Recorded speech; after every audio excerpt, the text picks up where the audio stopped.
You are clearly an unwelcome fake young master, causing trouble just to be kicked out of the house. But suddenly, the attitudes of several sisters have changed, and even when you hit their father in front of them, he will applaud and cheer you on. You are sitting on the sofa in a luxurious villa, deep in thought, while your eldest sister, Sumayan, scolds you with a milk cap in hand. You have just awakened your memories from your past life and realized that you have crossed over into a novel where you are an unwelcome fake young master, neglected in this family, only able to eat leftovers. Fortunately, this task is to be kicked out of the Su family, and completing it will set you free. At this moment, your sister's scolding has not stopped. It was one thing to steal small things in front of you, but how did you become so perverted? Why, after all these years, do you still refuse to change? After saying that, she wanted to slap you, but you suddenly reached out and expressionlessly grabbed her delicate wrist. Say that to me again. For a moment, the woman seemed a bit dazed, feeling as if you had suddenly become a different person. You dead pervert, dead lecher, you refuse to change. This family does not welcome you. Get out of the Su family. I laughed in anger, just worried that I couldn't leave. You guessed right, it was me who stole it. That's right, I am a pervert. Since that's the case, then I will leave. You appear disappointed on the surface, but inside you are overjoyed. Just as you turn around, you hear the voice of your father, Su Qiming. You brat, you are really becoming more and more outrageous. Stealing even that kind of thing, do you have no shame? You roll your eyes at him. Stop talking nonsense. I'm already leaving and you're still shouting. Su Qiming is the head of the Su family and the person you once feared the most. The reason you treat him as a landlord rather than a father is that you feel he is unworthy. Su Qiming and his wife are blind and ignorant, completely lacking the qualities of a father and mother. Years ago, when the Su family's child went missing, you were brought back to the Su family as a consolation. You accompanied this couple through their most difficult 2 years, and when they finally emerged from the shadows, you became a burden, despised and often beaten. Of course, the Su family's daughters are not good people either. They ignored you and even bullied you in various ways. You thought this family was typical of being heartless and unfeeling, until a few months ago when their biological son was found, and you realized that this family actually has warmth, just not for an outsider like you. Anyway, they never treated me as a person, so there's no need to continue entangling with them. Please, just kick me out. Just then, a cute girl with pigtails and wet hair hurriedly ran down from upstairs. Oh no, big sister, I lost the birthday gift that third sister sent you. Sumayan was taken aback. What?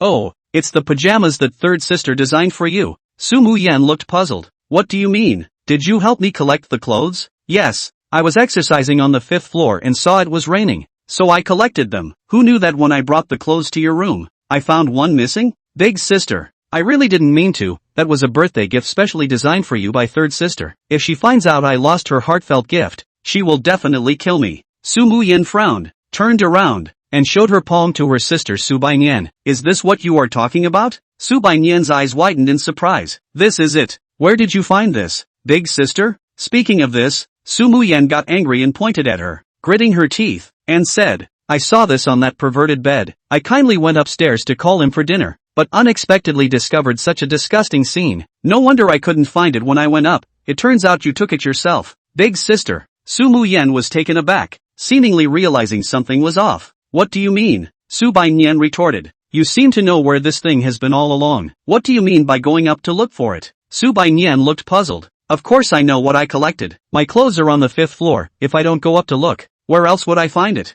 You left your things on the 5th floor. So why is this thing on Suson's bed? How would I know? It must be that stinky Su. Suddenly, Subai realized and said, Sister, you forgot. Half a year ago that stinky Suson was already sent to the small black room. The room on the 5th floor hasn't been Suson's room for a long time. Sumayan was confused. Is that so? Yes. One night you caught Suson and a bunch of friends hanging out on the side of the road. You were angry that he was out late at night and said if he didn't come home, he shouldn't come back. You even said that such a nice room for him was a waste and it would be better to leave it empty for storage. After that, this stinky guy has been living in the small black room, and his room was used to store clothes and other things, which you personally organized. After hearing this, Sumayan felt terrible and remembered this incident. At that time, she waited for Suson until late at night but didn't see him come back, and in a fit of anger, she threw the things away. After you came back, you scolded me for not returning home, saying that if I didn't want to come back, then don't. But now, after all this time, it turns out it was just a misunderstanding, yet I just acted without distinguishing right from wrong. Sumayan felt a bit embarrassed. She considered herself a person who distinguishes between public and private matters, yet now she had actually slandered someone based solely on her subjective feelings. She felt a bit unable to meet Susun's teasing gaze directly. However, after being proud all her life, this half-head of the family still did not bow her head to you. She just softened her tone a bit. Soon. Today I was wrong. It was my misunderstanding of you, so you don't need to leave. Upon hearing this, a hint of mockery appeared at the corner of your mouth. Sorry, I'm not interested anymore. I've seen the show, and it's time for me to go. You calmly walked out of the villa, opened your arms, and waited for that familiar and warm beam of light to fall. Now that the task is complete, you can finally return to your own life and step onto the peak of your life from now on. Come on, shine on me. Let me escape from this world. 10 seconds, 30 seconds, until 5 minutes passed. Nothing happened. The few people in the villa were already confused, not knowing what was going on. Only the silly laughter of Sumayan echoed in everyone's ears. Look at that stupid Suson performing. It's killing me with laughter.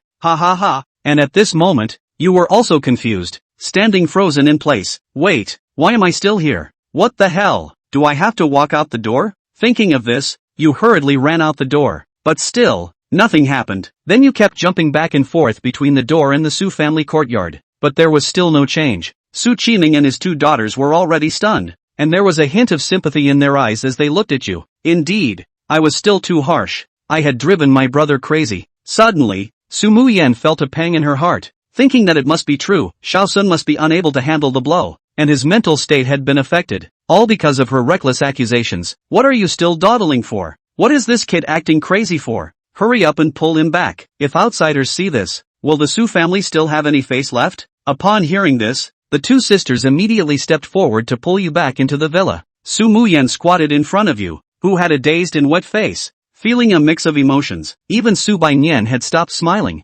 wondering if you were really affected and had some issues. Unbeknownst to them, your mind was filled with thoughts of why you hadn't gone back. Hadn't you already been kicked out? Logically, everything should have ended by now. Suson, don't scare me. It was my sister's fault just now. Please wake up, okay? I won't chase you away anymore. What I said earlier was just my sister's angry words. Please don't scare me, alright? Suddenly, you realized the key point. You had indeed been kicked out. But because of watching the show, it seemed like you weren't kicked out after all. You were speechless. If you had known, you would have slipped away long ago. What was there to watch? No way. You have to kick me out. You must kick me out. You can't go back on your word. Sumayan's eyes felt even more sore, thinking you were just saying it out of anger. A wave of guilt surged in her heart. Clearly, we are family. How could I say such heartless words? How hurtful this is. Suson, don't worry. This time it was my fault. I will never drive you away, and no one can drive you away. I will definitely give you a satisfactory compensation. Upon hearing this, your expression changed.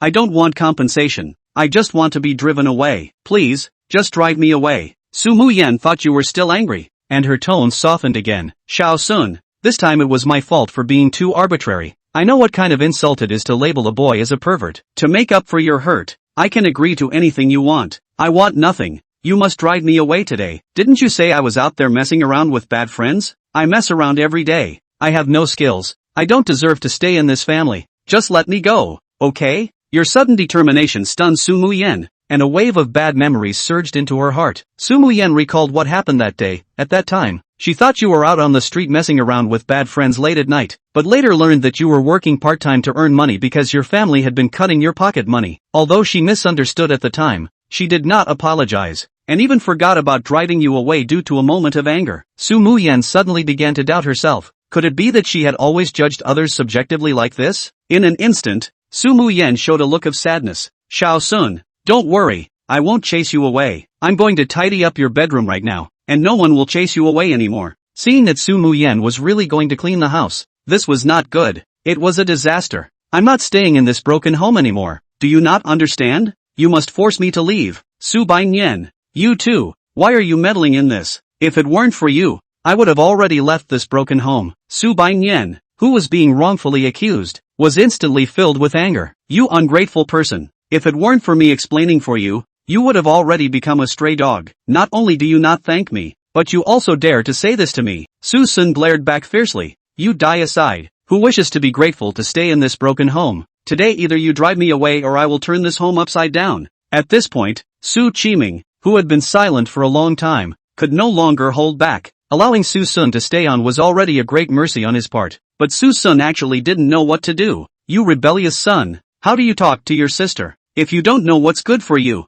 don't force my family to serve you. Hey, I'm a grump. Suson's eyes glared and he immediately threw over a defiant look. You pussy den, how to talk to me? I'm not going to turn my back on you. Qiming was shocked. You, how dare you talk to me like that? Sins, you're going to turn against heaven today. Not only Qiming, who had just been scolded, was in shock. Sumayan and Subayan also looked at each other in disbelief. How did the once cautious and obedient Suson become like this? Is it really irritating? But is that so? Hasn't this kind of thing happened before? Fiercely, Sumayan thought of all the things that had happened. Could it be that the previous one was also a misunderstanding? Yeah, 1 or 2 misunderstandings don't cut it. But what about the cumulative effect over time? Suson seems to have explained this before, but it seems no one ever takes it seriously. A wave of bitterness filled the room instantly. Sumayan suddenly realized that she had gone too far. As the eldest sister in the family, not only did she fail to take care of her brother, but she left him in aggravation all the time. Isn't this just her being an incompetent sister?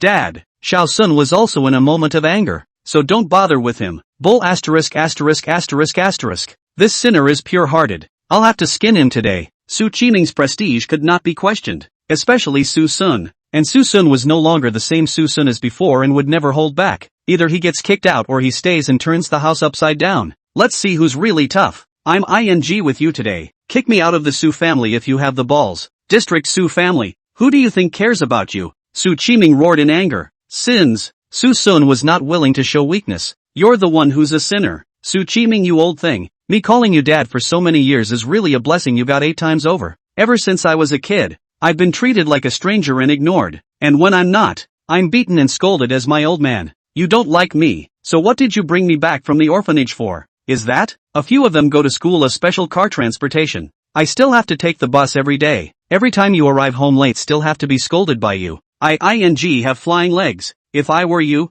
I'd kick you in the face. A very small start. As long as you are happy to give them casually is more than 100,000 pocket money. But you cannot even give me 500 tuition fees or not willing to give me. The school thought I was an orphan to give me fundraising and you smack me ashamed of it. Then you fell to give me money.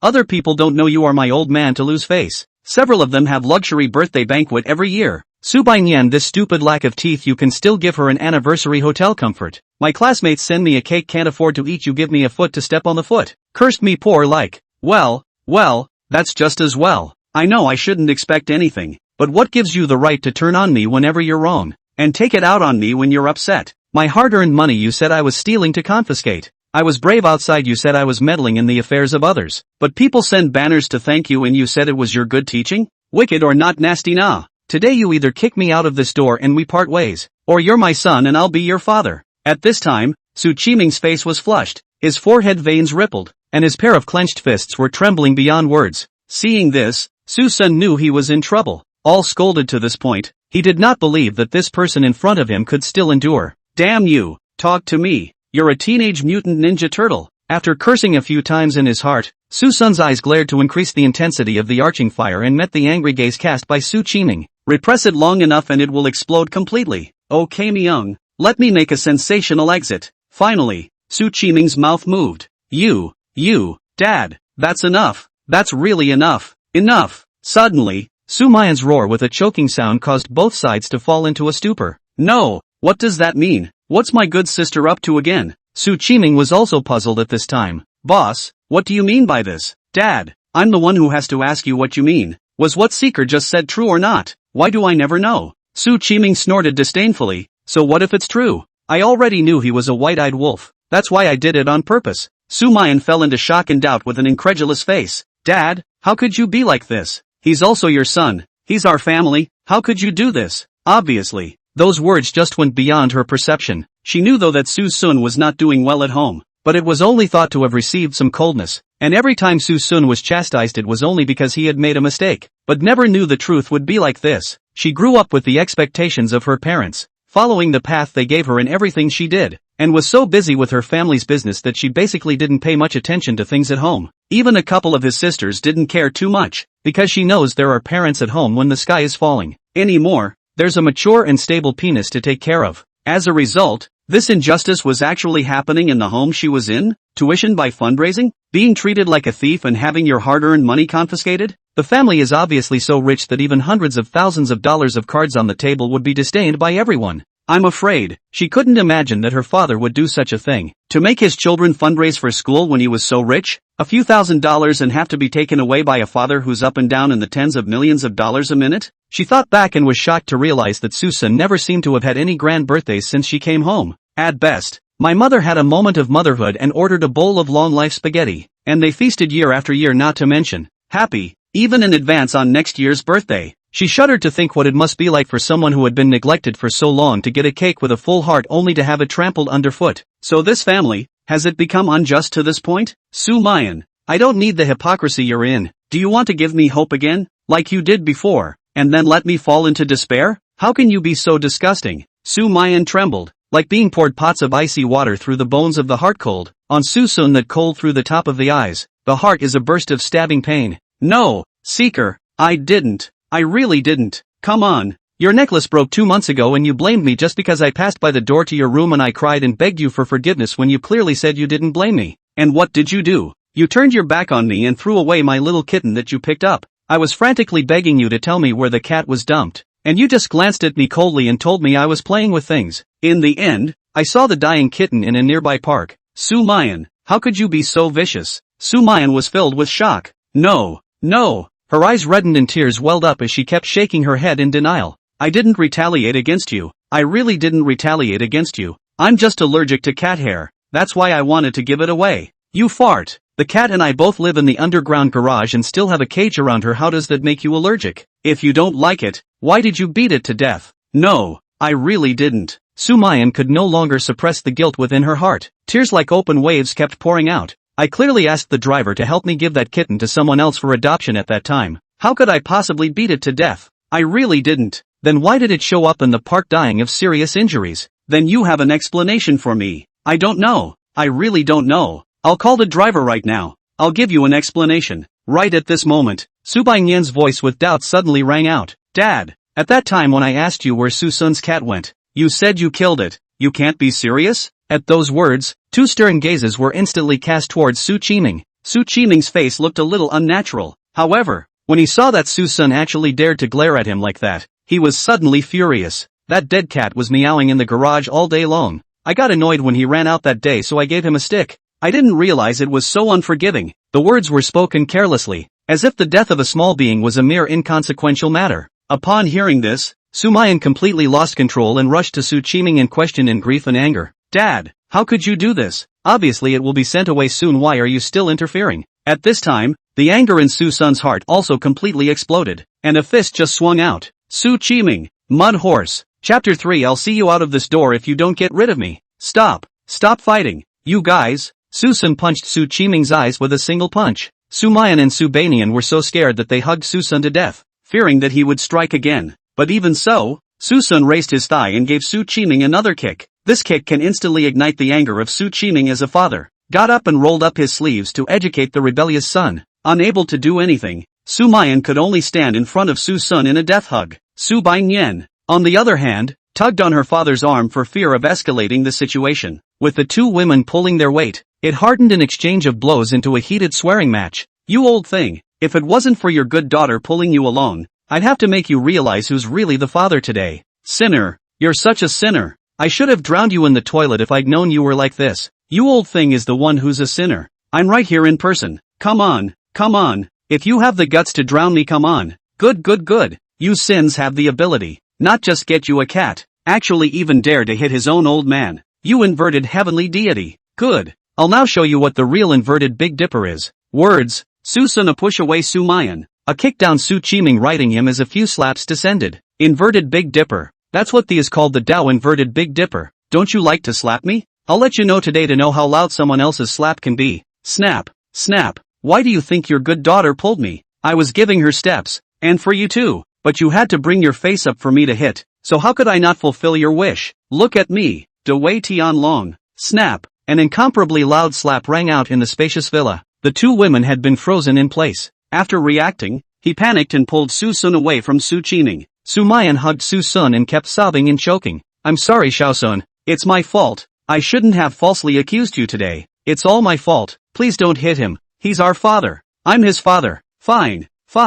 I'm just begging you not to fight. Give big sister a face, will you? Count me as begging you. Suson turned back and looked at the tearful Sumayan, who was so humble at this time, and was a little stunned for a moment. This was a far cry from the arrogant and cold big sister he remembered. Sumayan had never been a strong woman in the eyes of outsiders, but now she would actually shed tears? It's a long time to live. But what does that have to do with him? He's been evicted from this house today. Suson slowly squatted down and slapped Su Qiming's old face twice. Old thing, isn't it very angry? How does it feel to be slapped? This is your favorite. Su Qiming was helped up by Su Baiyan, staring at Suson with a pair of extremely indignant eyes, gritting his teeth. Just because of the death of a cat, you did such a treacherous thing to your old man. What a good you. The cat didn't die. Suson faintly voiced out. Everyone froze momentarily. Reacting, Su Qiming almost didn't pass out from anger, swung his fist and rushed out again, but fortunately he was pulled back by Su Baiyan. Dad, what are you doing? Do you want to get beaten up again? This sinner, I have to split him today.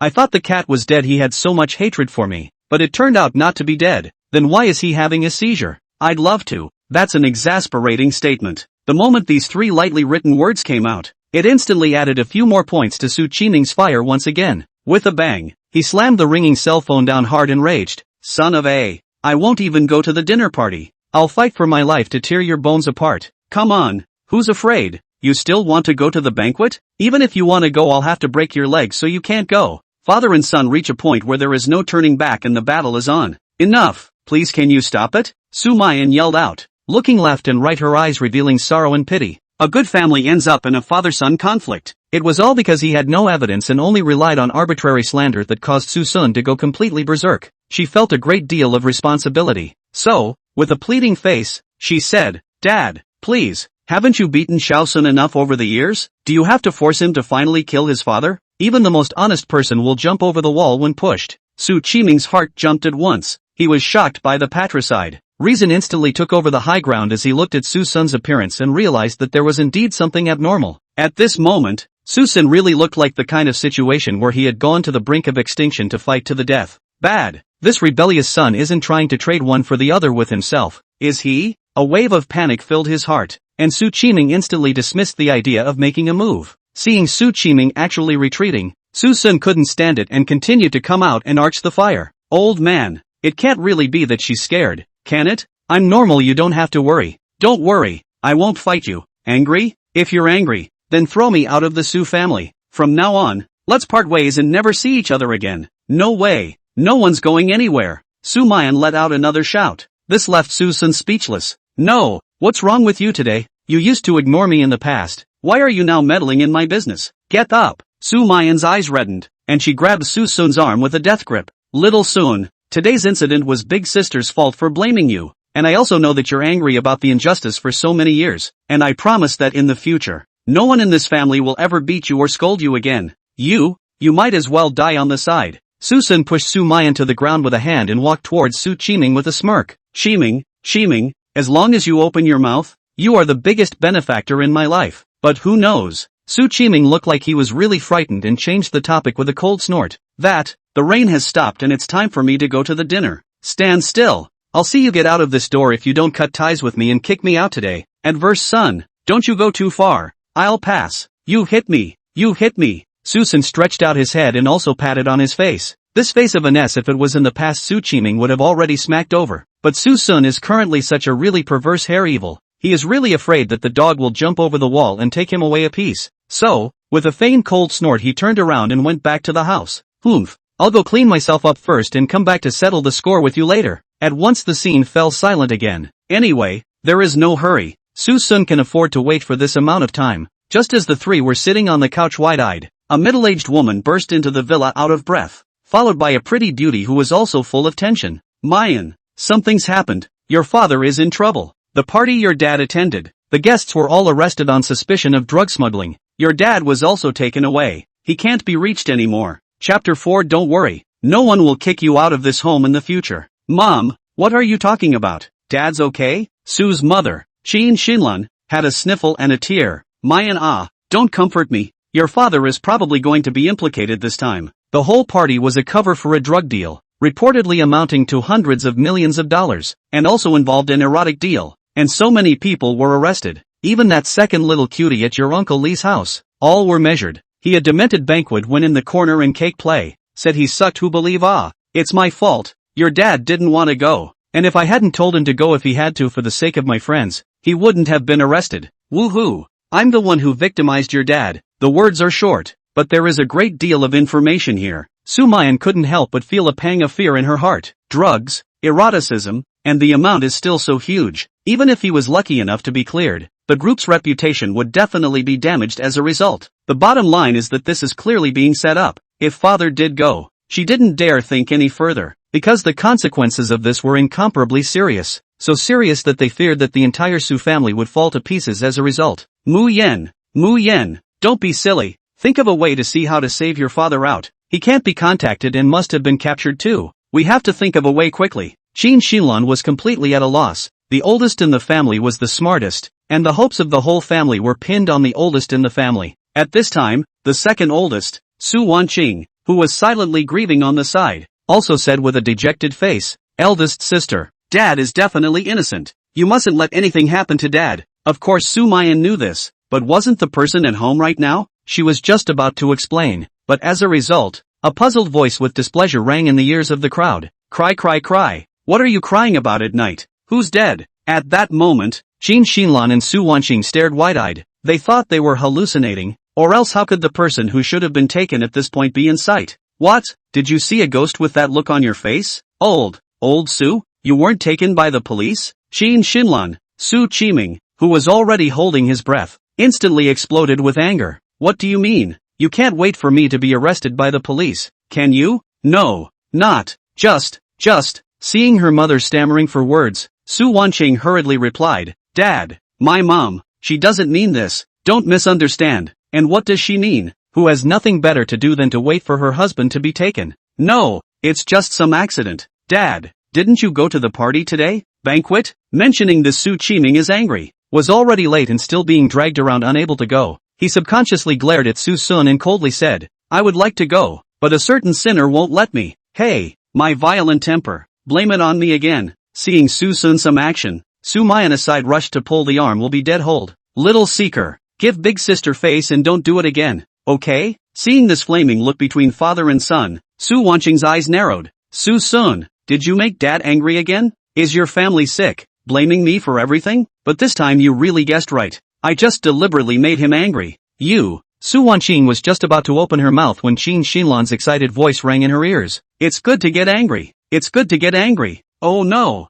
it's not going to the banquet. Well old Sua, you dodged a bullet, no? Su Qiming was stunned. What do you mean? What do you mean I dodged a bullet? Old Su, you don't know. Something happened at that dinner party today. Something big has happened. There's drug trafficking and prostitution inside. Qin Xilan recounted what happened at the banquet with a look of fear. Su Qiming's eyes widened when he learned the truth, and a wave of panic ran through his heart. Also, that is to say, but if I go today, I might be taken as an accomplice as well? Yes, old Su, it's a good thing you didn't go. You're lucky. At this moment, Sumayan still didn't forget to take credit for Suson. Dad, you have to thank Xiaosun. If it wasn't for Xiaosun stopping you would have had an accident. Su Qiming, who heard this, had some unfavorable feelings in his heart. That's true, but the thought of Suson rubbing himself on the ground he couldn't help but be on fire. I thank him my ass. He even dared to beat up his old man. He's just being crooked. What am I thanking him for? In an instant, Qin Xilan's smiling face withdrew,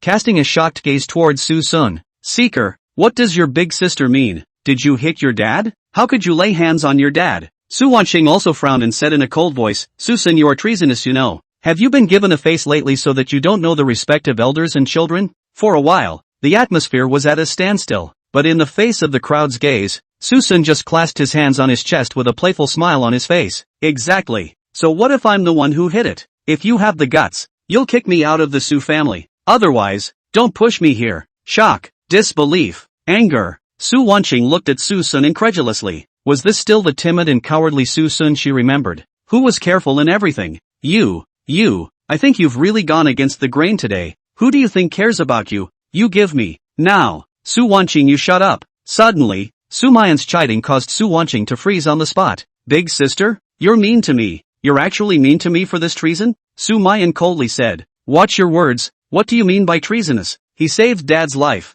How is that treasonous? But how dare he even hit Dad? Let me ask you. Seeker said someone will kidnap you and tell you not to go to work. Do you go or not? Su Wanqing hummed lightly in disdain. Nonsense. Who would believe this nonsense? Look, isn't that right? Even you don't believe it, do you think Dad will? Su Wanqing was violently stunned. She understood what her big sister meant. Sumayan scanned the crowd. At this moment, it was as if she was the head of the family. Remember a couple weeks ago? At that time, Sun was working as a part-time waiter in the Dingsheng Hotel, where the accident happened tonight, and at that time, he told us that there appeared to be illegal behaviors inside the hotel, and he told us to pay more attention to our contact with that side. But what was our reaction? We said he was talking nonsense, and Dad even grabbed the wrong focus thinking that Sun was disgracing him by working as a waitress there, and insisted on using his connections to get Sun fired. Well now, something's happened. If little Seeker had been nice enough to talk to Pa tonight, even on his knees, do you think Pa would have paid any attention to him? At this moment, everyone fell silent, because everyone understands that with this stubborn temperament of Su Qiming, not to say he will be reasonable, he is afraid that he will backhandedly give Suson 2 slaps and say that he is an alarmist. Suson was confused at this point. Ugh, this is not the right situation. Have you guys got your priorities wrong? You guys are supposed to get rid of me. A trace of heartache flashed in Sumayan's eyes. Don't worry, little Suen. With me here, no one can make you suffer. Will you shut up? I don't need you to speak for me. Suson was a bit tearful. Little Seeker, you still don't forgive me? It's okay, I'll make everyone understand your pain. Sumayan looked at the crowd and added with a grave face. You see, we all know what kind of temper Dad has, and how could the regular laws possibly keep him? That's why Seeker was so perverse tonight. He had the nerve to make a move on Dad. Yes, he did go over the top tonight, but if he hadn't, how could he have let Dad get away with it, and our Su family get away with it? So, don't any of you blame him. Oh sound. Subainian hindsight, so it is so. No wonder today stinking Susun like a wind, and said that I would rather break Dad's legs will not let him out of the house. So it is our misunderstanding of him. Learning the truth, Qin Shilan looked at Susun with some relief. Little Suen, is that so? It turns out that we have wrongly blamed you. Don't worry, with Mom here, even if your dad is angry today, I will let him hold it in. At those words, Susun's face was ashen. Oops, what are you doing? What are you doing? Chapter 5. Yes, I stole it, get me out of the house. Susun really had 10,000 grass mud horses galloping past inside. If he had known earlier he would have stayed out of the way. Now, not only is there no one to kick out, but you're the one who gets the credit? I can't, I'm gonna get evicted today. All shut up, I don't want to care whether this old thing lives or dies. I just don't like the way he looks and I just want to beat him up. Don't I? Don't you guys get all self-righteous here? Why don't you kick me out of the Su family instead? Sumayan raised her arm and gently traced over Susun's face, her voice choking up once again. Seeker, I know that I let you down today, and I know that Mom and your second sister failed you and broke your heart. Don't worry, no one will kick you out of this house in the future. Fifth sister, you go and pack up Xiao Sun's original bedroom right now. Immediately right now. Tired. Destroy. Susun collapsed backward helplessly, and fell heavily on top of the sofa. He's too tired. It's not just physically exhausting, it's mentally exhausting. He would really want to cry this time. You can't even leave if you want to. What is this? But in an instant the corners of his mouth quirked up in a hint of playfulness. Since the Su family had to leave him behind so that he couldn't return, he was going to turn this family upside down as well. He doesn't believe it. With his black pot physique he could really stay in this Su family. On this night, Susun went back to his former bedroom. After living in a small dark room without windows in the underground garage for half a year, it was a bit uncomfortable to return to such a spacious and bright place for a while. But as long as he's here, and since people want him to live there, he'll live there. As long as certain people don't regret it when the time comes. Long time no see. King-size bed. Early the next morning, the crowd that once never waited for breakfast now actually sat quietly at the table, waiting for Susun to come downstairs to eat. Seeing Susun's face with doubtful hesitation,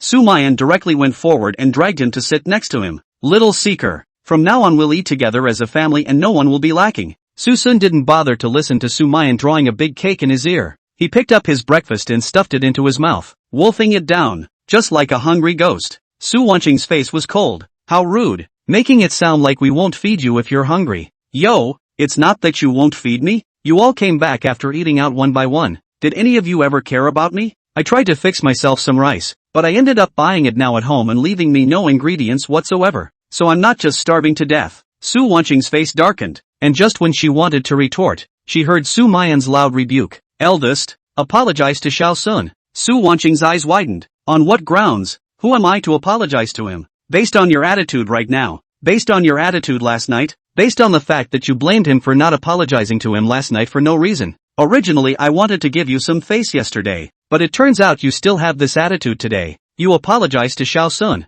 Big sister. Su Wanqing looked incredulous. Are you serious? You're telling me to apologize to him? Now that you hear me, do as I say and don't ask me to repeat myself. I don't. Su Wanqing, I can't control you now, can I? Okay. Then don't come to me if you have any problems in the future. Women tearing it up is just wonderful. Suson watched while nibbling on a bun and drinking milk. Seeing Suson's smug look, Su Wanqing almost slapped him in anger. But Sumayan was right here staring dead on. She didn't dare to make a move at all. Just as the atmosphere was at a standstill, Qin Xinlan, the mother, came forward to speak. Evening Cheng Ah, Xiao Sun. After all, he helped your father to survive such a big disaster. In the future, his attitude is a little bit better to him. Mu Yen, you too. Knowing that Evening Cheng is thin-skinned and proud, she still pushes her so hard. Just about. Qin Xinlan had thought that this would go away if she stood up for herself. But who knows? Sumayan did not allow it in the slightest. Mom, in your heart can it be that dad is less important than the oldest two bowing down? Dang. Of course not. Then why can't she apologize for her mistake? If I, as a big sister, can bow my head, it's not like why can't she? Big sister, can't you give me some face? Can't. You. Su Lianqing was so angry that her pretty face was icy cold, and she suddenly looked at Su Baiyan. Fifth sister, I'm usually so nice to you, and you don't come out to help me say something? Su Baiyan is not willing to trip in this muddy water. Had a low breakfast sent to pretend not to see the same. This milk is so good today. I love it. He. You. Mother and sister are staring, and her sister is not helping herself. Su Wanqing is riding a tiger at this time. The atmosphere was tense for a moment. As more time passed, and the cold eyes of the eldest sister kept casting, Su Wanqing also knew that today this head saw that it had to be lowered. Right at this moment, Su Qiming's unquestionable voice rang in the ears of the crowd. All right, let's have a good meal. What's all this nonsense? Shut up. Sumayan frowned. Dad, and you shut up and eat properly. Where's your brother? Call your brother down for dinner. This younger brother was naturally not Suson, but Suen, the true young master of the Su family. Suen has been separated for many years and has finally rejoined his family after a lot of hard work. He has only just been retrieved for a few months and is in the middle of a time when the whole family is pampered by all. That's not something you can say, and it's not something you can fight. Hold it in your hand for fear of dropping it, and hold it in your mouth for fear of melting it. It's as if Suson is said to be lazy as hell if he sleeps in, and when Suban sleeps in he's told that he's too tired to study and should rest more. The congregation's favoritism was palpable. Sumayan reluctantly went upstairs to call out for someone. A short while later, a slim figure ran down in a panic. Mom and Dad, that watch you guys gave me is gone. The person who came was Suen, only to see his eyes reddened in his expression of aggrievement as he came to his parents and told them of his grievances. His already pale face and weakened form, as if he would fall at the slightest blow of the wind, added a few more moments to be pitted. Qin Xinlan hugged her son, full of heartache. Son, it's just a watch lost. It's fine. Mom will buy you another one. Mom, it's not the same. Suen lifted his head, his eyes moist with desire to cry. That was the first gift Mom and Dad gave me. It was the first time I felt the warmth of this family. How can it be replaced by just any watch? Mom, I took out this watch last night and looked at it twice, only to get up early in the morning and look for it again and it was gone. Last night Seeker moved back up to the 5th floor and had passed by my room. The Su family villa had 5 floors. Su Qiming and his wife lived on the 2nd floor. Suwen also lived on the 2nd floor, while the 5 Su sisters lived on the 3rd and 4th floors respectively. Things are not lost sooner or later, but Susun once moved back to the 5th floor. Things lost. For a moment, everyone turned their gazes towards Susun. Susun's action of eating froze, and in his heart, he suddenly had a sentence of mom sells pies that he didn't know whether to speak or not. He had avoided this dead green tea man far enough lately, and he still ended up getting tainted. What bad luck! Little Seeker, is it really you? If it's you who can take it out now, we can forget about it. I promise. Big sister, you misunderstood. I'm not saying that Seeker took it, I'm just saying that Seeker could have seen my watch. After all, he stood at my door for a while last night, though the words are excusing, they are explicitly and implicitly pointing out the culprit. At those words, Su Qiming slammed the table. Adverse son, did you take it or not? If you did, hand it over. Sumayan stood in front of Susun with a grave face. Little Sun, if you want you can talk to me, you don't have to take your brother's things. What taking? That's stealing for him. He's so old and still can't change his thieving ways. But Susun laughed. What a great press of the head is a crime. Yes, I took it. I'm just a small person who steals chickens and dogs. Get rid of me. Sumayan was stunned at his words. Shao-sun? Why? I thought those things in the past were all misunderstandings, but why did you really commit the act of stealing? What for? Haven't you already decided that I stole it? What other reasons do thieves have for stealing? Alright, I'm full too. Cut the crap. If you have the guts you'll kick me out of the Su family. I beg you to kick me out of the house. Su Qiming blared fiercely at Sumayan. This is the good brother you sheltered. What a dog who can't change his ways. Dad, what if there's some kind of misunderstanding? Don't jump to conclusions before investigating the matter. What's not clear? Didn't he admit it himself? But, a big sis. Instead of guessing around here, what's the point? Anyway, there's surveillance to see. As Su Bainyan's voice rang out, no one cared. At this time Suen involuntarily trembled a bit down. Chapter 6. What's the point of having you if you don't kick me out of the door? 5th. Sister 5. Isn't the surveillance on the second floor broken? Su Bainyan looked up with a smile. Yes, it's broken, but I'm not talking about the second floor, but Susun's room. Suwen's newly calmed heart instantly lifted up again, and Susun was stunned at this time. What the hell? Where did I get surveillance in that house? Right when you were evicted. There was a security camera set up because of what was going to be in there. So what? Scared? Interesting, and has been watching out for me all this time? But there's no need to check. It's me who did it. Just chuck me out the door.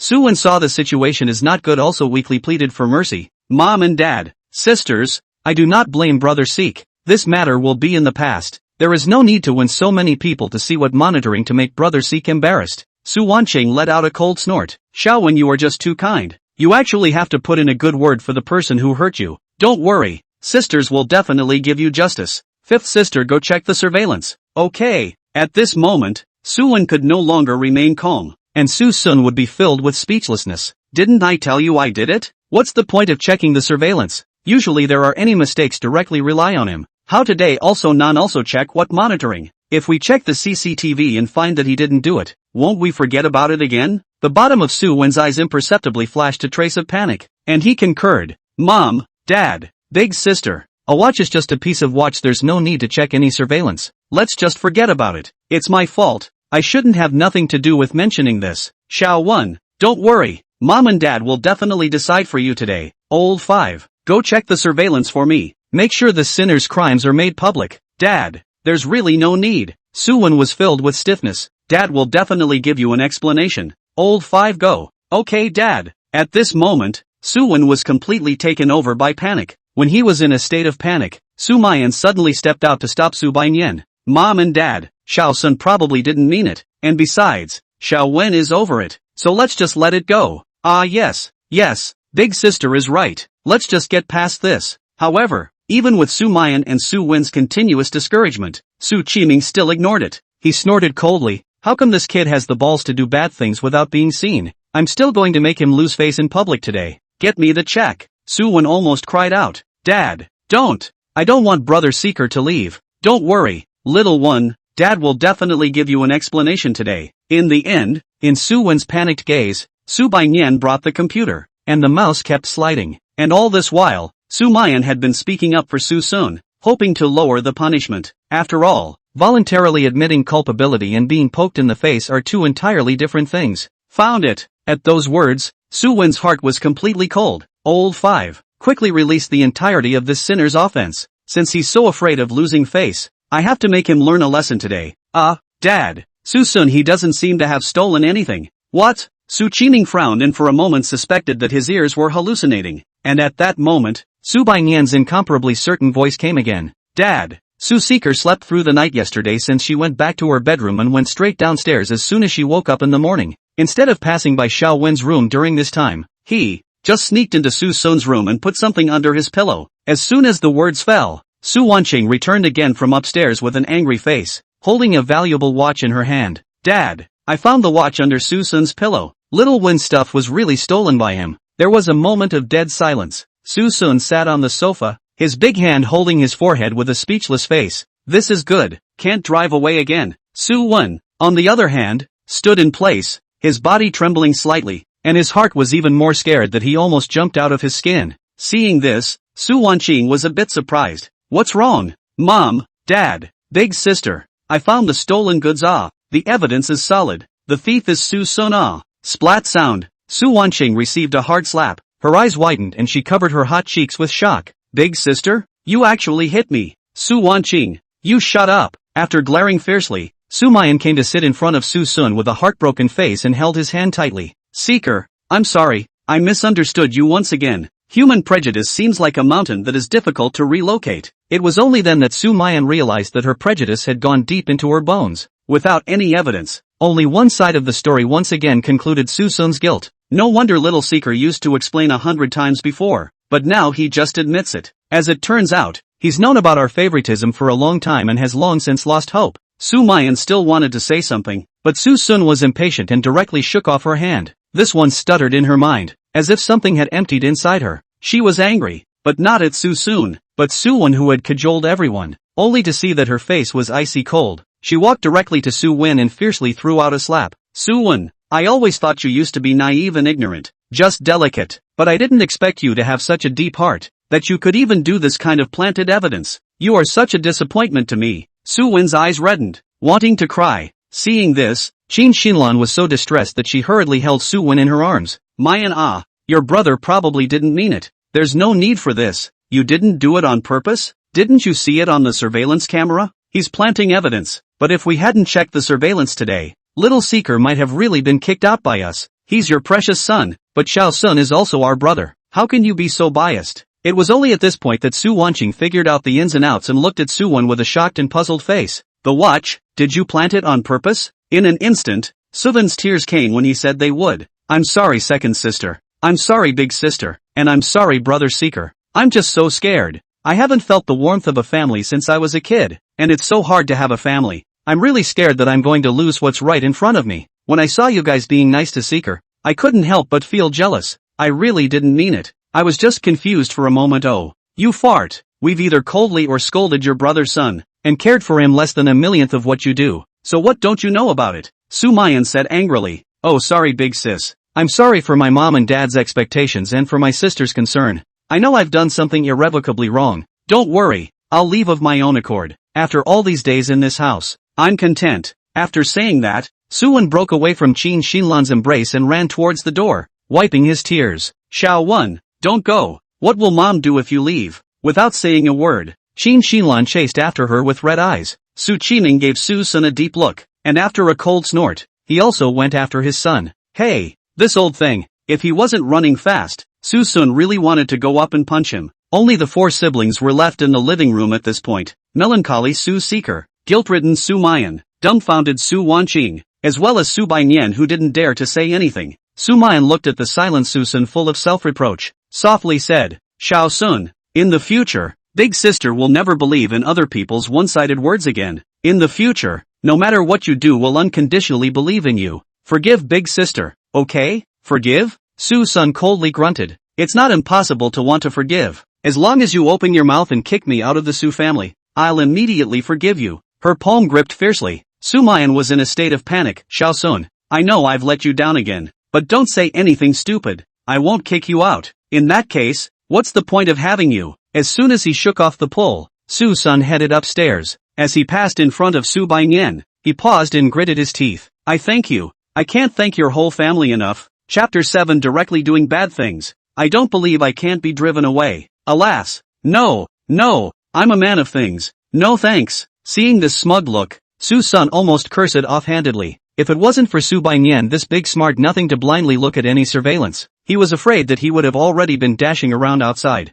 There's nothing to meddle in. Just as he passed Su Wanqing rubbing his shoulder, a sudden voice froze him. I was wrong this time. I'll make it up to you. Suson was a bit surprised. He didn't expect the always arrogant Su Wanqing to actually take the initiative to bow her head. Simply rare. If it had been before, he might have been overwhelmed. But now, what's the point? The next few days, Suson still didn't succeed in getting kicked out of the Su family as he wanted. Suwen also naturally did not leave the Su family. He was brought back home shortly after running away that day, still being pampered and protected. The fact that he planted the evidence was not mentioned, and it was just unspokenly revealed. That's the difference between pro-life and not pro-life. Suson thought to himself that if he had done this kind of planting thing, he was afraid that he could be sent directly to the Bureau for Labor Reform. Suwen, on the other hand, just had a stream of tears and nothing happened. How can people be so different from each other? Xiao Sun, you're going to be a senior in college. Have you got an internship yet? It's about to be another school year. and 22-year-old Suson is about to start his senior year. If it was in the past, Sumayan would have a hard time focusing on Suson. But with all that had happened lately, she felt it was time to show the much-neglected brother a little care. I don't know. One step at a time. On the sofa, Suson was full of disbelief, and his legs were crossed. Seeing this, Su Wanqing on the opposite side immediately furrowed her willow brows. Suson, what kind of attitude is this? Sit upright for me. Yell. I just want to sit comfortably and I can't? You don't like me that much? You're missing out on. Sumayan bellowed. Elder, did I tell you to shut up? But big sis, he's so disrespectful with that look. I don't even mind. What are you meddling with? Su Wanqing was like a fish in her throat. Her pretty face chilled. After Sumayan fiercely glared at her own penis, red, she piled on a smiling face and followed the instructions. Shao Sun Ah, look, since you studied finance, then come to Su's for your internship. With your own company, it will be easier then. Susun refused for a second. No go. I'll go to the construction site to move bricks, not to go to Su's. Sumayan was a bit puzzled. Why? Going to Su's not only has a high salary, but also doesn't need to look at people's faces. The work is still easy. Why don't you go? What am I going to do? Do I go to get targeted by you guys? What if you get upset and kick me out of the company or don't give me my internship certificate? Won't I even graduate from college? You think I'm stupid?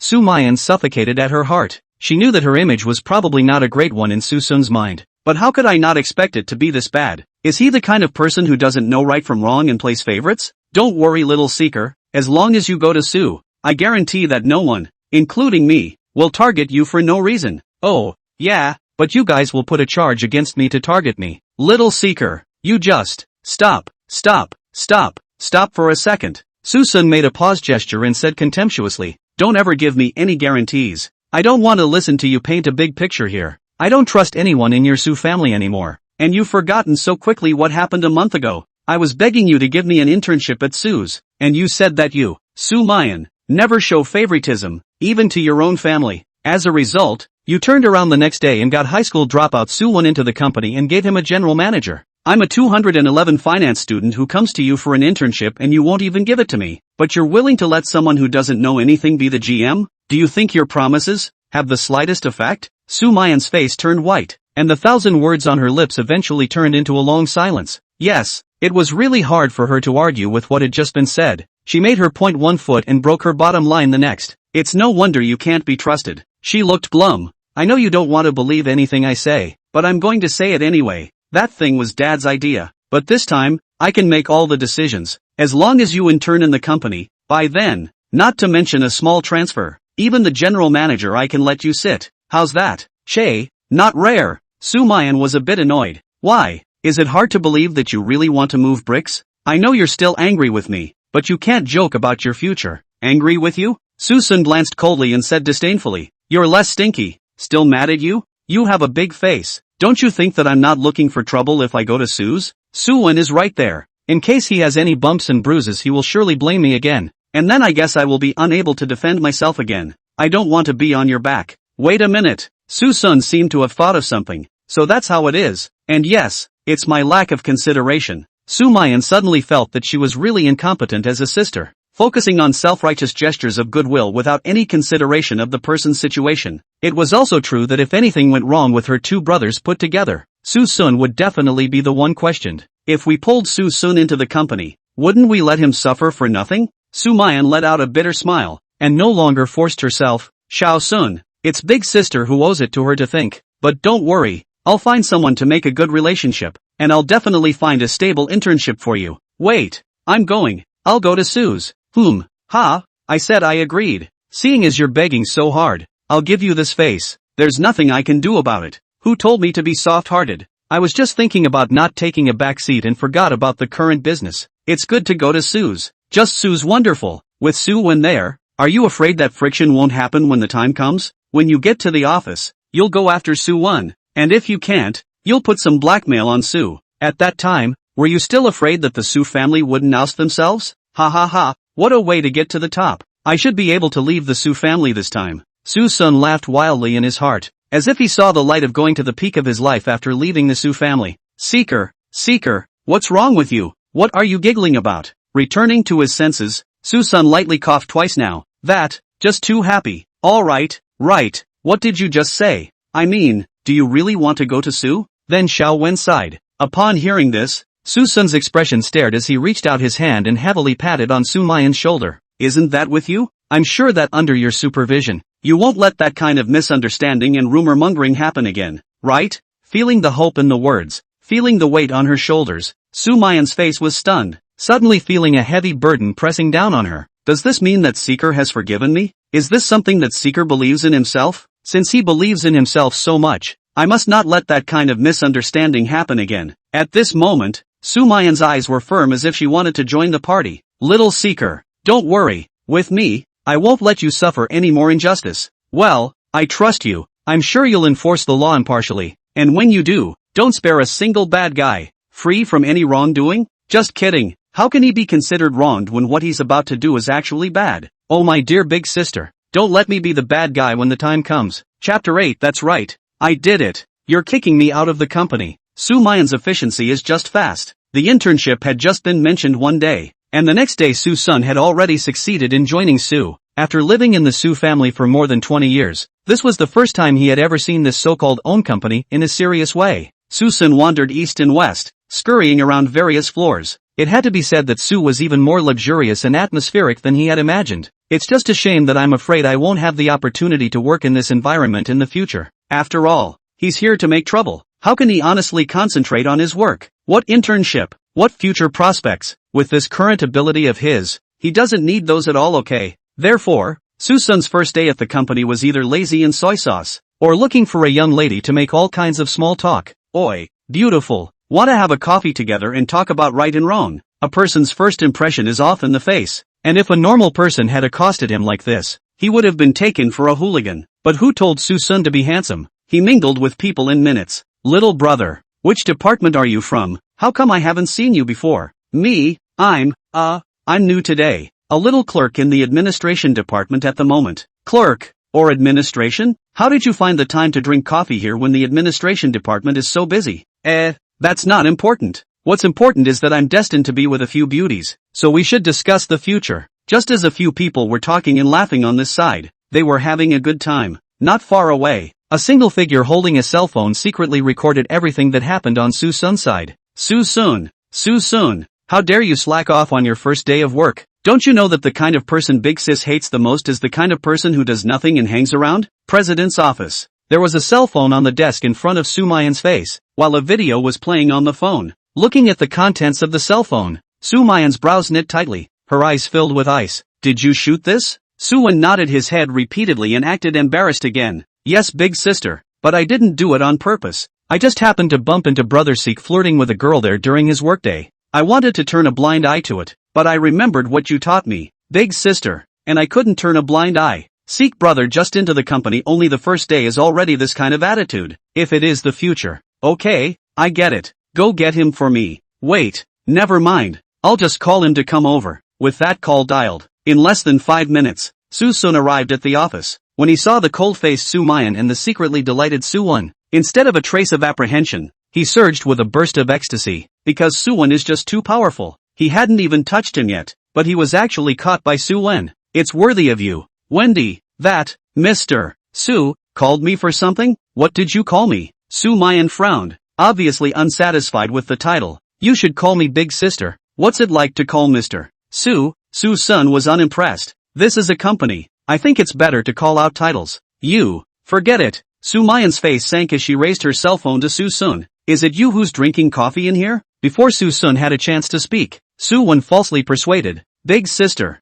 Brother Sun didn't mean it. Just give him a chance. Brother Sun is just. Hold your tongue. I didn't ask you. Suwon was secretly happy. Big sister was really angry. Sumayan also ignored him and continued. Xiao Sun, did you just drink coffee in the rest area? Ah yes. Suson was all excited. That's right. I did just go for coffee. Instead of working hard on my first day at work, I was lazy and flirting and neglecting my duties. I'm simply too hateful. Yes, it's all my doing. Our CEO Su hates employees being lazy. Don't show mercy just because of our relationship. If you want to drive me away, the moment you open your golden mouth, even if you drive me out of the Su family, I'll turn my head without saying a word. Instantly, a trace of panic flashed in the bottom of Sumayan's eyes as she hurriedly got up and came to Suson. She thought Suson was saying the opposite, so she held his big hand and comforted him. Xiao Sun, don't say that. you've misunderstood. I'm not looking for you to be accountable. I know I hurt you every time I come to you, but this time I really just want to care about you.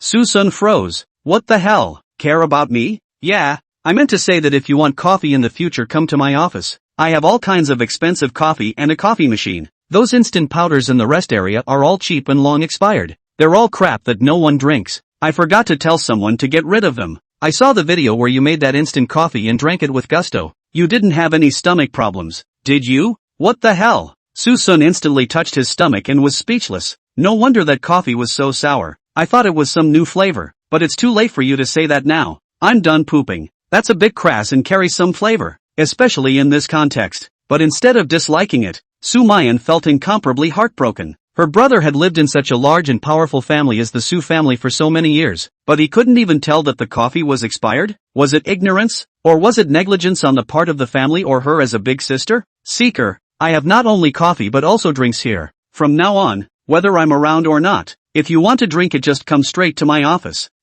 You called me over to talk about this? Yeah, by the way, how was your day? Oh, it's been quite a life. If there's nothing else I'll be off. Bye you. Stop. Suson froze. Sumayan hadn't even spoken. What was Suen, the lapdog, up to again? Why Wendy, something wrong? Suen had a face of righteous indignation. Brother Seeker, you're not taking big sister too seriously. Oh, where does this matter begin? Your first day at work, do not do the right thing everywhere lazy also, even if big sister already do not, and you actually still lend her this attitude. Seek brother, you two let big sister disappointed. Big sister, the matter of brother Seek harassing his female coworkers and slacking off can be put aside for now, but he can't take your good intentions in vain. Big sister, how about you shut the up? I said, you shut up. Suen was confused. He had clearly spoken up for his big sister, so why was she being mean to him instead? Big sister, did I do something wrong? Don't you dare speak in my name. I asked you what time it is. 12 and a half. It's 12:30. You shot this video 20 minutes ago, and you're telling me what time the company's breaks are. 11:31:40. With a pop, Sumayan slammed the table. So tell me, what do you call going for coffee on your break lazy? People sit across from each other with their coworkers without touching each other, and both sides are talking and laughing without coercion. And you're telling me that's harassment? Suyen, when did I teach you to sow discord? When did you become such an asshole? The green tea man's professionalism that is acting soars at all times. Being yelled at by Sumayan like this, Suyen's eyes reddened, and tears that came to his eyes, showing his aggression. Big sister, I was also thinking about the company, which led to forgetting the time. I promise I won't do it again next time. Seeing this, Sumayan sighed deeply and waved her hand. Alright, you go down. Pay attention next time. I don't want this kind of oops to happen again. I'm sorry big sister. I'm sorry brother Seeker. I'll never do it again. After saying that, Suyen wiped her tears and ran away. However, when passing by Suson's side, he still viciously left a hateful look. Suson, which can endure, immediately took off his shoes and was ready to hit someone. Chapter 9, in order to be evicted. The false accusation of a fake fight backfired on me. Just as he was throwing his shoes, Sumayan's voice interrupted his spell-casting movements. Seeker, I don't see how I can learn much from my job in the administration department. Let's do it this way. You'll come to me as an assistant, so that you can also familiarize yourself with the group's big and small matters in advance. Why are you taking off your shoes? Suson put her shoes back on the soles of her feet. It's fine. The shoes are a bit squishy, but forget about being an assistant. Don't you have a secretary by your side? The secretary has been sent out of town on a business trip by me and won't be back for a long time, so you'll be helping me out. I'm learning a lot but in a short amount of time. I don't need you to sit at a workstation all day, and if you're idle you can go out and hang out by yourself. How's that sound? Plenty of time to run anytime? That's a good thing. Originally, with his authority, he couldn't even enter Suyen's department. Now that he was the president's assistant, wouldn't he just wander around? Good. I'll be, with Suson becoming the president's assistant. Several days in a row were spent in the mix, even though he was criticized by some top brass who found out about the lazy briefing. But every time it's over it's just like nothing and it's time to scurry. The appearance of such a stubborn employee in the group has therefore also gone all the way to the president's side. However, their ever-disciplined president was not angry this time, always saying that a little thing need not make a big fuss. Suson had been well hidden by the Su family all these years, and not many people knew that he was the young master of the Su family. So the company people thought Suson was some kind of backdoor relative of the Su family, so naturally not many people bothered about him anymore. It would have been a good thing to do whatever he wanted, but Suson only wanted trouble to follow him. So many days he showed countless breaks to Suwen, and I do not know whether it is the last time to be scared or what. This one D actually did not come to find a thing. If he didn't come looking for trouble, how else was he going to capitalize on it, and how else was he going to get kicked out of the Su family? Wendy, if you don't come to me for business, then I'll have to come to you for business. Since you're not moving, I will. In the midst of idleness and laziness, Suson also arrived at the time of the beginning of the 4th year of college. After the start of the school year, this first thing is naturally to return to the school first report. So they took 2 days off to return to the school. By the way, to get together the new student ceremony of the hustle and bustle. It's mostly for Suven, since Su donated a couple of new libraries to JNU over the summer. Suwen actually came over to speak on behalf of Su. Suson hadn't even looked for Suwen's business, but Suwen couldn't wait to find it. Susun, Susun, have you seen the difference between us? I'm about to go on stage and give a speech, while you have to die standing in the sun, but I, on the other hand, get to be your leader's equal and look down on the stage. So what if you have a prestigious university? So what if you live in the Su family for more than 10 years? It's me that mom, dad, and sister love, and it's me that's related by blood. So I urge you to take back what you shouldn't have. Remember, you're a fatherless, motherless bastard, and you'll never covet what's mine in this life. Big sister has changed recently, and there are too many acquaintances in the company. So Suwen naturally won't let big sister down in the company, but it's different out there. On the outside, he was the young master of the Su family, the richest family in Liancheng. Susun, on the other hand, is just an ordinary, no longer ordinary, poor student. What qualifies him to be treated as an equal? He just loved seeing Susun's defeated and uncomfortable expression. But Susun didn't storm as he imagined, just incomparably calmly said, "If you dare to say this in front of the Su family, I'll still think highly of you, but you'll only dare to say it behind your back." What? Are you afraid that your family will know that you know what you're doing is all pretend? Suwen smiled disdainfully. Oh, so what? I will always be that well-behaved and understanding being in front of my mom, dad, and sister, while you're that wild seed who steals chickens and dogs and has a bad style. When you tell them, do you think they'll believe you or me? Susun, don't daydream, be sensible and get yourself out of the Su family. Don't force me to do it myself. Susun laughed softly and spread his hands helplessly. There's no way. As you can see, I've been telling them to kick me out, but they insisted on keeping me, so I can't do anything about it. If you can really tell them to kick me out, I really have to thank you. This statement came out like a barrel of dynamite with a lit fuse. Suwen grabbed Susun's collar and said viciously, "You are less complacent. They are nothing more than a momentary dependence on you. I'm the one who is the blood relative. What qualifications do you have to fight with me, you wild seed? All my life I've despised bottom-feeding trash like you. People like you deserve nothing more than to live in a dark, damp sewer. So what if you live in the Su family? Aren't you just the same as these bottom-feeding pariahs around you?" When he said this, Suwen apparently forgot that he had also lived at the bottom for more than 10 years, seeing that there were more and more people around. Suddenly, Suwen smiled playfully. "So Seek, you want to know what it feels like to be ruined and spurned by millions? Then I'll fulfill you now." With that, he grabbed Susun's arm and punched it towards his face. Then, he fell to the ground and wailed in agony, pitifully complaining about his grievances. Why, Suhan-san? I know you're a famous poor student in the school. I just want to help you. You say I'm dog-eared even if it's true. Why do you have to hit people? In an instant, countless people gathered in this direction. When the unknown people saw Suwen lying on the ground pitifully accusing, countless to righteous indignation gazes were directed towards Susun's head. However, instead of making Susun feel any hard feelings, the gazes around him made his heart that much more excited. These days, after all these days, Suwen the dead green tea finally made his move. It wasn't in vain that he had waited so long. With so many people witnessing it, getting the wrath of the Su family is inevitable. Can there be any surprises in being kicked out of the Su family? Ha ha ha, thanks. I can't thank you enough. You're my great benefactor. Susun's sudden laughter made the crowd look puzzled. Even Suwen himself was confused. What did this mean? How was it different from what he expected? Just then, a bad feeling suddenly surged in his heart as he saw Susun's eyes that seemed to see prey. His hunch was indeed correct. Susun suddenly laughed. False accusations are false accusations. How can we afford the upcoming injustice without a real fight? After all, he was about to be held accountable by the Su family. Having said that,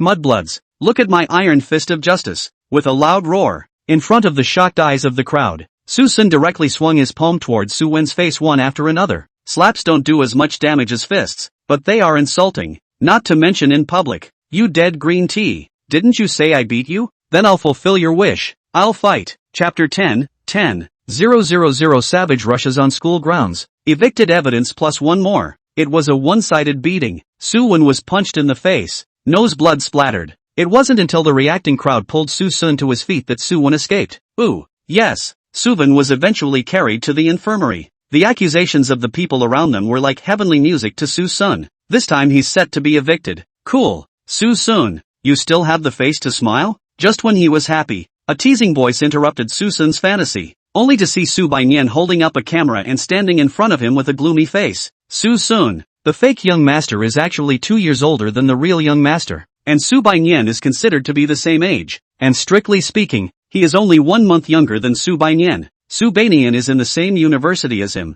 and is also a senior, or the president of the photography club, so he must have come to participate in the freshman activities today. Yoo-hoo, who do I think it is? Isn't this MS Sumayan? What can I do for you? Sumayan furrowed her willow brows. Pronounce it standardly for me. Sorry for the big toe. Humph, I'm too lazy to bother with you. But Suson, at the freshman ceremony later, Shawan has to speak on behalf of the Su clan, and you beat him up like that. Have you considered the face of my Su clan? No. You what you? You hold up this camera is not photographed it. Human evidence and material evidence are all in. I just beat up Suyen. You have the guts to hit me Sumayan was exasperated and laughed. Even head. Well, you actually admitted it. I'd like to see how you're going to account for it when you get home. Please. Sumayan's footsteps lurched, turned back and clenched her teeth to look at Suson, and finally turned to leave with a cold snort. And at that moment, Suson was all excited, because he knew it was a sure thing. Suyen's injuries are evidence of 1. These surrounding student witnesses are Exhibit 2. The video taken by Sumayan is Exhibit 3. Not to mention the fact that Suyen had a natural advantage of trust right in front of Su's family, which is Exhibit 4. As for Sumayan, with her additions is more evidence 5. Since he was a child, Sumayan hated him the most, and also bullied him to be the ruthless one. Like what? Feeding expired milk, getting glue on chairs, and deliberately dumping garbage to get scolded by parents. Most outrageous of all, he was driven to the old house in the countryside to be confined. Sumayan hard to skip class to run to the old house to beat him. This beating lasted over a week. Even if he was scolded and beaten, Sumayan also trampled on his dignity and actually asked him to pretend to be a horse for her to ride. Obviously do not know how to cook, but make dark dishes to force him to eat, almost pulled to wash his stomach. Thinking back to those most gray days, Suson couldn't help but shiver straight away until now. Sumayan, it's best to play up this additive and jealous crapmouth of yours. Consider it as your reward for bullying me. I'll be thanking you for the rest of my life. As if the system is set up. It rains at every freshman ceremony. Just now the sky was clear and the sun was shining high, but this time the clouds were already making up for it, and it looked like it was about to rain heavily. Of course, the freshman ceremony went on as usual. Still passionate speeches, still long-winded nonsense, either exhorting the future or cherishing the present. But what Suson didn't expect was that Suyen, who had been beaten into a pig's head, actually still went on stage to give a speech. Through the huge LED electronic screen, Suson was surprised to find that Suyen, this kid actually half cover up, with blood on the side of his mouth. He went on stage. There was a gasp from the crowd present. The school leaders were even more indignant, and their eyes seemed to spit fire. I'm sure some of you already know that our school acquired several new libraries during the summer vacation. And this, in turn, is the investment of our city's star enterprise? Su's for my River University students spend money only for the people have a good learning environment. But whoever thought someone actually dare to hit our investors? Mr. Su. Not only is he an investor in the library, but he is also the representative of the Su family that we have invited this time, and he is the future heir of the Su family. But it is so sad and chilling that we should be subjected to such injustice and violence in our schools. Just then, Suyen interrupted the leader at just the right moment, full of disappointment. Director, it's okay, a little accident is nothing. Just makes me very confused. Obviously I just want to do my bit because I know he's a notorious poor student in this school. I just want to help him. I don't know why he's hitting people. Is Suson having some kind of misunderstanding with me? When the words fell, Suyen very quickly covered his mouth and explained in a panic. I'm sorry I said the wrong thing. This matter will just go away. There's no need to mention it again. One word suddenly stirred up 1,000 waves. Just to say not to mention, and how can it really not mention? The crowd under the stage was buzzing and talking, and they were all fighting for Suyen. This little Mr. Su is really pitiful. Good intentions result in a backlash. It's true that some people are poor for a reason. Yes.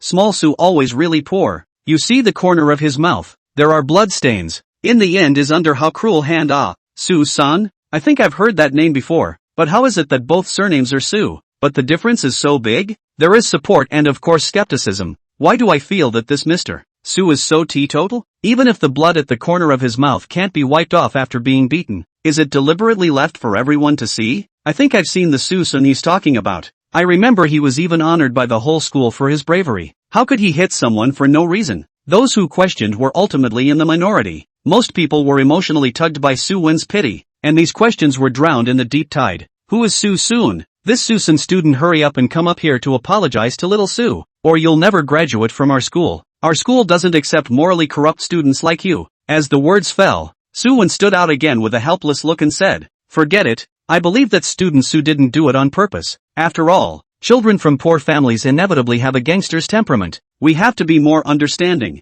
When these words came out, countless people felt that Suyen was incredibly generous, while Suson was morally corrupt and a landlubber. The more this happens, the more pathetic and helpless Suyen looks. Obviously so rich, but he can't even do anything to air his grievances for himself. That Suson is really hateful. The school leaders were also indignant at being told this and were bound to give an explanation. "Suson, come out to me. Take charge is courageous. Avoidance is shameful. My school motto of Jiangnan University, you just give me forget. Students like you are a disgrace to our school. You will now be given a major punishment, and if you don't come out to review and apologize, the school will expel you immediately, with no room for error. I'm Nima. I don't want to go to this Thai school." Suson smiled. Didn't he want him to apologize? Then he would give Suyen an apology engraved in his heart. He's going to be gone sooner or later anyway. Might as well let the world remember his epileptic figure. In full view of everyone, a lightning-like figure rushed up to the podium and made a long leap to pounce on Suyen. Savage Rush. Chapter 11. Forced to kneel in the school. Suson swung his fist at his old man just to be kicked out. "You dead green tea. Didn't you want to apologize? I'll apologize to you now. I told you to talk nonsense. I told you to plant evidence. Do you think I care about your Su family? All these years living a life worse than a dog, either berating or scolding. No one knew I was a Su family member in the first place, and I was planning to leave the Su family, but why do you have to be so aggressive? Your own flesh and blood is a big deal. I did not provoke you, did not mess with you all day, to plant evidence to count me." Giving you a smirk. "You really think I'm a bully, don't you? Smears are smeared, not to beat you up against your good intentions. Give me." Explode. Suson's arms spread out violently, and then used the force of 9 oxen and 2 tigers to fan out heavily. This poem, as if tearing through the void, and even came from the strong wind whistling, as Suyen's microphone was right next to his face. This poem went down, along with the transmission of sound from the surrounding speakers, resonating through the sky, such as the sound of a decadent crowd of people's ears vibrating. Suyen was directly hit by the dizziness, staggered up but did not walk 2 steps before he staggered and collapsed. This was still Suson's use of dexterity to deliberately withdraw his force, or else he could slap Suyen into mud. Even so, Suyen was extremely bad at this time. On the big screen, Suyen's feminine and slim face was even more bruised and swollen, and the splattered nosebleed flowed into his teeth. So it was a mess. It was as if the world stood still, and the entire room was shocked and muted for a few seconds. And then, a wave of sound erupted. "Is this the guy who beat up Suson? He's so handsome. Why did he hit him so hard? Big sister, you've got the wrong focus, don't you? The point is what was just said. Right, you guys listen. Did he just say he was planted? I told you how he, a poor student, went straight up to the stage in front of so many people and beat them up. So it's the honest man who was pushed to the edge? Does anyone know what he meant by what he just said? Can it be that he's also the young master of the Su family? But even an underling of the Su family wouldn't be a poor student, right?" Looking at the comments of the people around him, Suson smiled. It was the 6th or 7th piece of evidence he kept for himself. In the limelight, he hit people in public. After the Su family learned of this matter must be furious. Even a Su Bainyan side of what happened to the fact that he hit people simply cannot escape.